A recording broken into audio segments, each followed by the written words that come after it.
Salut, sunt Bogdan și astăzi o să continuăm de data trecută cu editarea site-ului pe care l-am creat. Bun. El în momentul de față arată cam așa, nu e foarte atractiv. Noi vom face să arate puțin mai mișto. Primul lucru o să vi-l arăt, e foarte simplu și nu e super mișto și nu știu cum. Ok. Primul lucru, după body adăugați field set.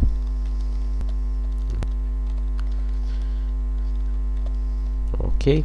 Îl închideți după formular, după form.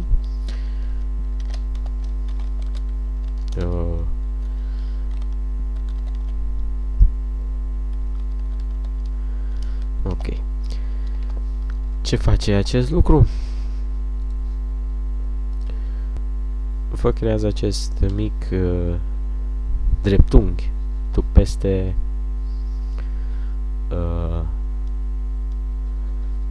formular. Bun. Acum o să adăugăm legend.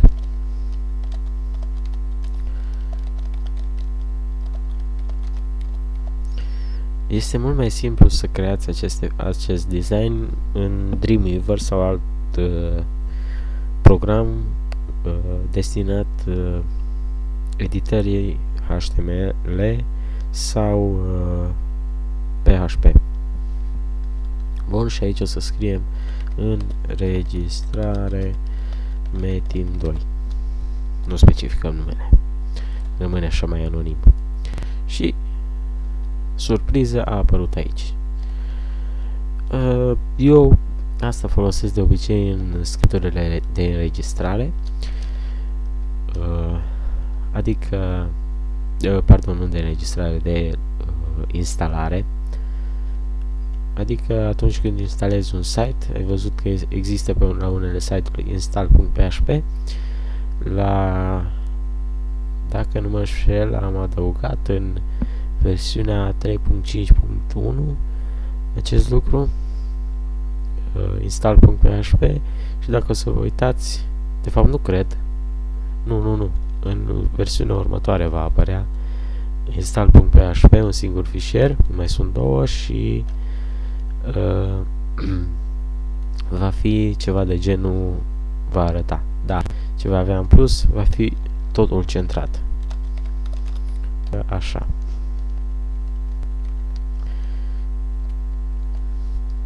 Ce dracu. Atât. Bun. Să vedem cum a ieșit până acum. Cam nașpa, nu-i așa? Hai să-l facem totuși un tabel. De ce tabel? Nu știu. Hai să-l facem tabel. O să facem un table, adică, și nu vom adăuga nimic în tag. Deci nu vom face border. Închidem table-ul. Ok. Acum vom crea un rând. Da, stai așa. Bun, atât.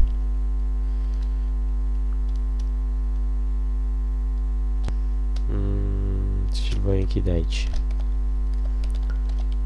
Încerc să-mi aduc aminte, pentru că e tot destul de greu totuși să ții minte atâtea taguri și prostii pe care le-am învățat.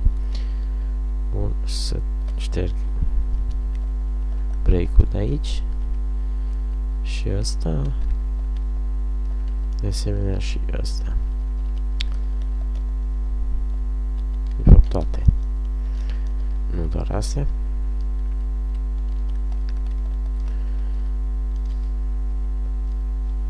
Bun, să vedem. Tot mai nașpa. Bun.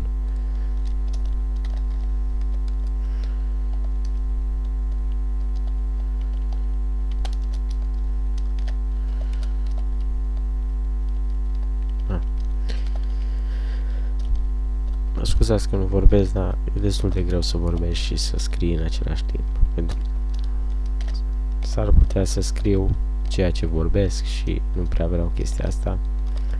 Vreau să se mai ducă emoțiile, că am ceva emoții. E destul de greu totuși să... adică nu e destul de greu, e destul de ciudat să faci primul tău video. Și este al treilea deja pe ziua de azi. Bun. Aici.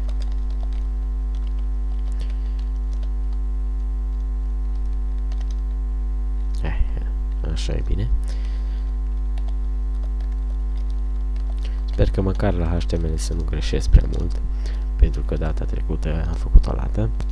Cel puțin eu m-am simțit foarte nu știu cum să vă spun, ciudat când am greșit și mi-a părut cumva rău, dar după cum știți, orice om greșește. Nu am băgat pe toate pe același rând. Bine, atunci TH, sper că asta nu mai țin minte exact și nu vreau să caut tutorial acum pe net. Poate într-un video să vă arăt un mic tutorial HTML. Nu că ăsta nu ar fi HTML.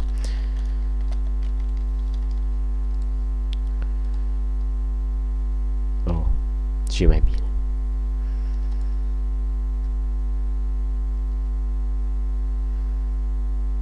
M-am prins. Acum m-am prins. Da, prost am fost. Târâ. Și atunci vine... Stai. Deci vine așa.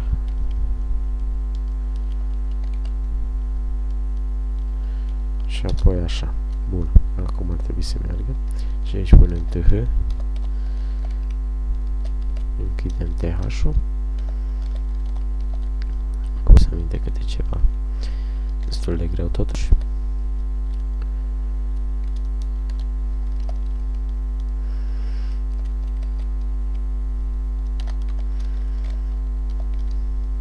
Bun. Hai să vedem dacă acum merge. Da, în sfârșit. Bun, o să repet chestia asta pentru fiecare în parte și revin imediat. Și uite că am terminat. Am fost foarte rapid. El arată cam așa. Acum, eu să zicem că nu îmi place faptul că textul ăsta e scris în bold. Și vreau să-l modific. Am două opțiuni. Ori scriu aici font și nu știu câte mii de chestii, sau, mai simplu, înainte de head, să se sfârșească head, adaug următorul text, următorul tag, style, type, text slash css și aici intervine alt limbaj care e strâns legat de HTML și care vi recomand să-l învățați împreună cu HTML-ul, nu știu, e ciudat fără. Și acum vedem. Aici puteți să vă personalizați de fapt fiecare tag HTML. Și din câte văd eu, puteți să creați voi noi taguri. Deci dacă voi scrieți, de exemplu aici, nu știu, asta și o închideți, el e un tag. El nu va apărea în site, va apărea ca eroare mai mult. Bun. Încă ceva. Dacă doriți să creați ceva și să nu vă apară în site, folosiți chestia asta. Adică îi scrieți nu știu, test. Ok. Dacă dăm aici un refresh, nu va apărea, însă va apărea aici. Uitați-o. Așa puteți împărți site-ul în părți cu chestia asta. Ok. Aici vom adăuga tagul th. Dăm Enter, deschidem acoladă, dăm Enter din nou, închidem acolada. Ok. După prima acoladă, vom scrie color, două puncte și să zicem că noi vrem să avem textul de culoare, nu știu,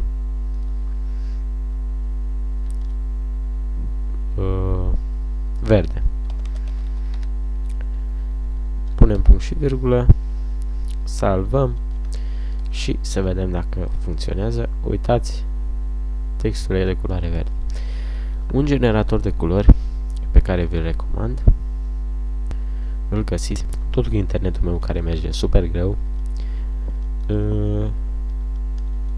Generator culori HTML, dați pe primul și dacă s-ar și mișca mai greu. De asemenea, totuși puteți să le faceți și în Photoshop. Ok. Aici aveți o chestia care o găsiți de fapt și în Photoshop. Și să zicem că noi vrem să facem textul de culoarea, nu, asta. Uitați. Avem aici hex. Selectăm asta, copiem, Ctrl-C, intrăm în fișierul nostru și în loc de green ștergem și dăm paste la ăsta, diez OB59AE.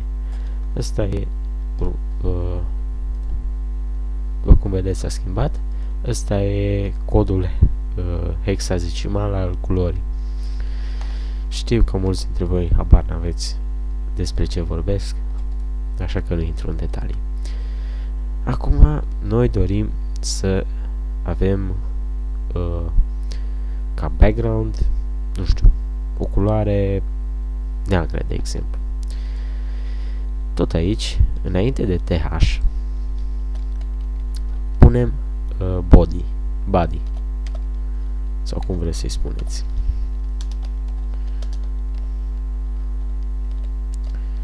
Așa. Și vom scrie back. Stai să vă arăt altă opțiune mai simplă mai înainte de asta. Aici în tagul body dați space și scrieți bg color egal așa. Și aici descrie orice culoare doriți, ori așa, și vă va apărea în vă va apărea negru, ori puteți să scrieți hexadecimal, codul hexadecimal, de exemplu galben. Facem așa un portocaliu, mai închis, uitați, ceva genul. Copiem asta, îl punem aici, între ghilimele, salvăm și ar trebui să se schimbe, da. Bun, acum vedeți că și textul ăsta arată ciudat. Acum îl vom personaliza și pe el. Dăm aici legend. Puteți de asemenea să puneți asta aici și să scrieți în continuare color și punem colorul ăsta. E tot același lucru.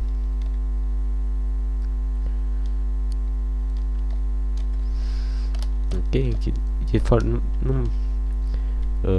nu trebuie decât să închideți asta și el va funcționa. E foarte important să închideți acolada și toate parantezele din site, deoarece altfel nu va funcționa. Acum, după cum vedeți, ăsta e textul clasic, normal, și ăsta e bold. Ca să-l facem și pe la bold, deci scriem aici B, tagul B, și trebuie să-l închidem la sfârșitul textului pe care dorim să fie bold. dăm un refresh și s-a făcut bold, minune. Acum, dacă voi doriți să puneți pe fundal o imagine în loc de bg color aici, trebuie să puneți background.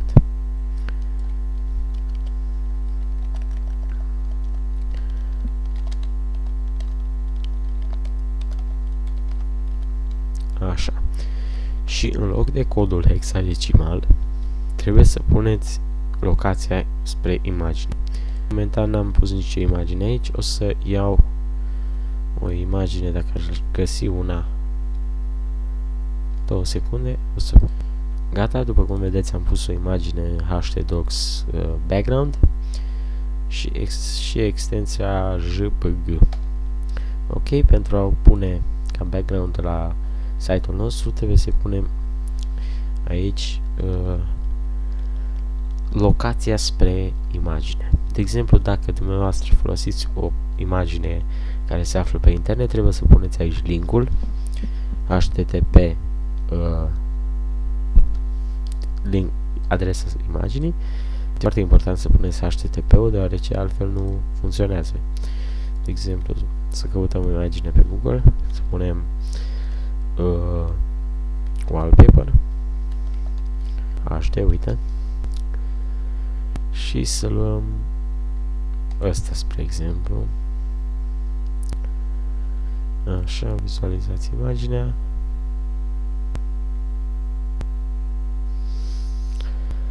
Este mișcă cam greu din cauza faptului că filmez.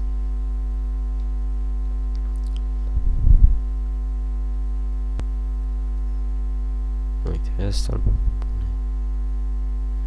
Ok, dăm click dreapta, dăm copy image location. Putem închide asta și o dăm paste aici. Ok, dăm save și dacă îi dăm un refresh va apărea imaginea. Ok, acum să vă arăt cum să puneți o imagine care se află la dumneavoastră pe calculator. Și foarte important, dacă doriți și dacă folosiți XAMPP și doriți ca să vă ia locația fișierului din htdocs, de exemplu, dacă eu am aici imaginea, o să pun slash. Asta înseamnă folderul de bază, adică htdocs. Apoi voi pune background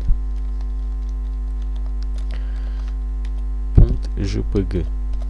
Dacă nu puneți extensia, nu va apărea imaginea. Și a apărut Chevroletul. Bun. Acum, după cum vedeți, dacă doriți să arate cam urât, dacă doriți să modificați locația fundalului, dacă doriți să personalizați, să faceți, nu știu, efecte grafice sau alte chestii, vă recomand să învățați CSS sau CSS pe limbajul ăsta românesc. Ok, mai departe am să vă arăt cum să puneți o imagine pe site fără să fie fundal. De exemplu, dumneavoastră doriți să puneți un header. O să găsesc un header și o să îl pun în 2 secunde. Gata, am pus aici. Asta a fost primul pe care l-am găsit. Ok. Pentru a-l adăuga pe site, trebuie în primul rând să găsim locația unde dorim să-l adăugăm. De exemplu, eu îl voi adăuga înainte de asta, aici undeva. De aceea voi da aici enter și voi scrie img src egal adică source, și aici vom pune slash nu știu cum era header, cred, .png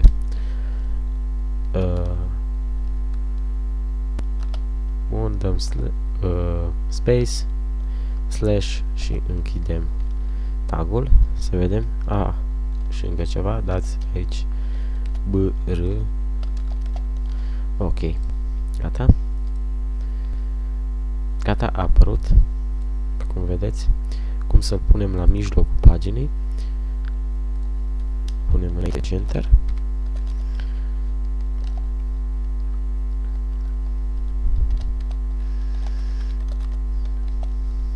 Bun. Și acum ar trebui să fie centrat. Da. De exemplu, dacă eu voi face ceva de genul ăsta,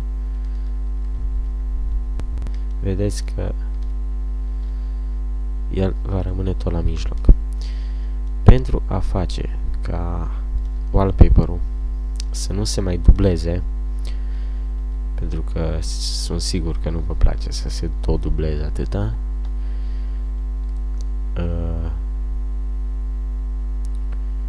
trebuie să luați de aici chestia asta, dați Ctrl X sau Delete și treceți aici, scrieți body, scrieți paranteza, background, două puncte,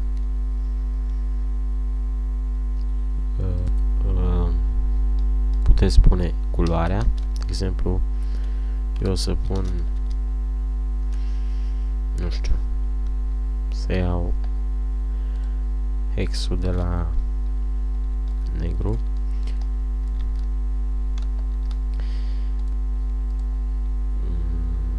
și pun aici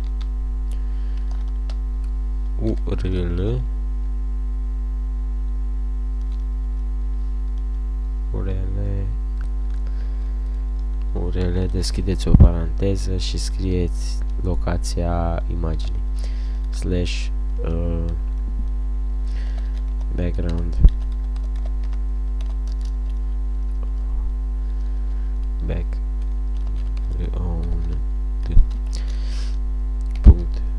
.jpg. Așa, închideți paranteza și puneți no liniuță repeat. Așa, să vedem dacă a funcționat. Da, a funcționat.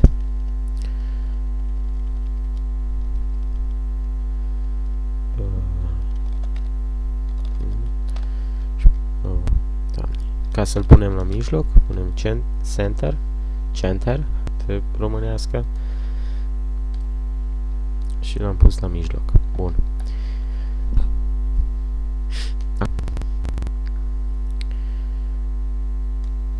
Dacă ați deschis un site mai mare în viața voastră, ați văzut că sunt niște taguri numite div. Se pare că n-am închis ceva, corect? Da. Sunt niște taguri numite div. Ce sunt acele divuri?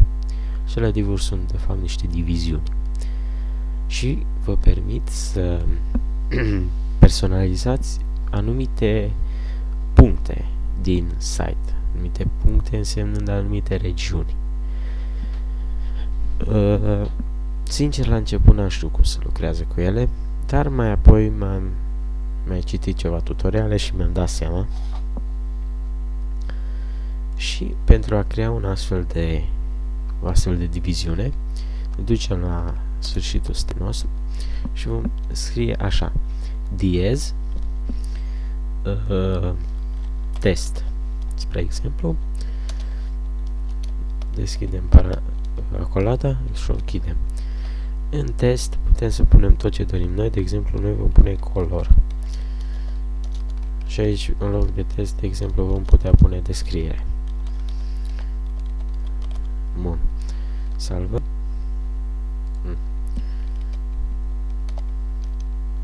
Color și vom pune green. Doar asta îmi trece prin cap acum. Ok, salvăm și mai jos, după formular, noi dorim să punem, spre exemplu, pe mijlocul paginii o descriere scurtă a serverului nostru. Așa.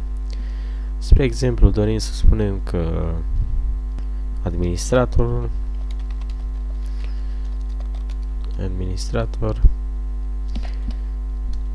nu știu ce X, așa. Și momentan ea apare cam unde apare.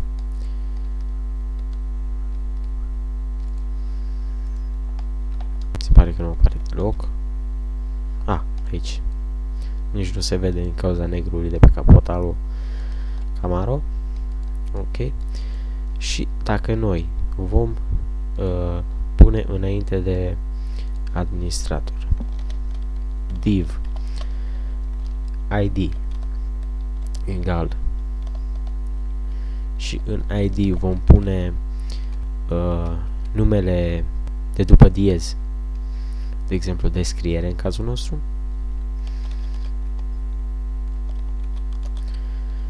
și administratorii GAX vom pune /div.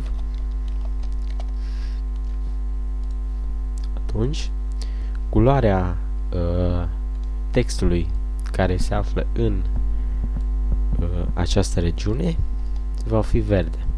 Sau dacă e în cazul în care este o imagine, putem să punem anumite dimensiuni acelei imagini, sau putem să, dacă în cazul ăsta, să punem un background, un buton, de exemplu, sau alte milioane de chestii. Ok, cam atât pentru astăzi. Tutorialul următor vă voi arăta cum să aveți, spre exemplu, mai multe pagini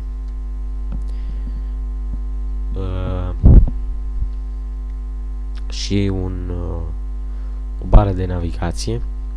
Adică vom începe cu acasă, cu prima pagină, înregistrare și, nu știu, download, spre exemplu. Ok, până data viitoare, bye bye!